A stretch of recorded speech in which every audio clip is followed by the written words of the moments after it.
કેઈઆ industries Rahul, એક એના પર view.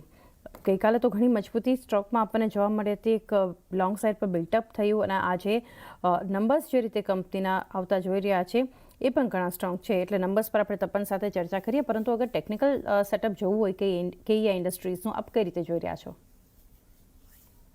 I think strong setup છે કે એ ઇન્ડસ્ટ્રીમાં બ્રેકઆઉટ જોવા મળી રહ્યો છે. સ્ટ્રોંગ બોડી કેન્ડિડેટ પણ જોવા મળી રહી છે સ્ટોકના અંદર. આઈ થિંક 5058 જે હિસાબે ગઈકાલનો ક્લોઝિંગ છે, તો મારા ખ્યાલથી 4890 મહત્વના લેવલ હતા ઉપર બંધ આવતા જોવા મળી છે. સપોર્ટ શિફ્ટ થતા જોવા મળ્યા છે 4850ની આસપાસ. ઉપરમાં મને લાગે છે કે 5360 સુધીના લેવલ આપણને કે ઇન્ડસ્ટ્રીમાં જોવા મળી શકે એમ છે. 5360ના લેવલ્સ ટાર્ગેટ, 4850 સ્ટોપ લોસ ધ્યાનમાં રાખો કેઈઆ ઇન્ડસ્ટ્રીઝ.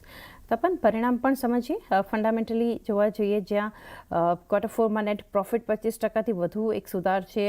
રેવન્યુ, એબિટા, માર્જિન્સ બધા જ નંબર્સ એક સુધાર બતાવી રહ્યા છે, પરંતુ પરિણામ અને કંપનીને ફંડામેન્ટલી કઈ રીતે સમજવી જોઈએ? કેઈઆઈ ઓફકોર્સનો સુધારો તો સારો એવો છે અને તમે જુઓ તો આ સ્ટોકે કમ્પેરેટિવલી વાયર્સ એન્ડ કેબલ્સમાં તમે જુઓ તો એક સારી એવી ડિમાન્ડ પણ છે અને આગળ રહેશે.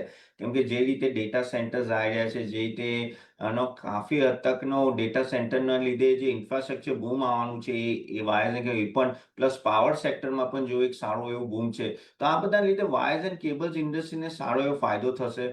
પ્લસ તમે આ લોકોની પાસે પ્રાઇસિંગ પાવર છે. પહેલા એવું લાગતું કે કોમ્પિટિશન વધારથી પ્રાઇસિંગ પાવર જતું રહેશે, પણ એક પ્રાઇસિંગ પાવર પણ દેખાઈ રહ્યું છે.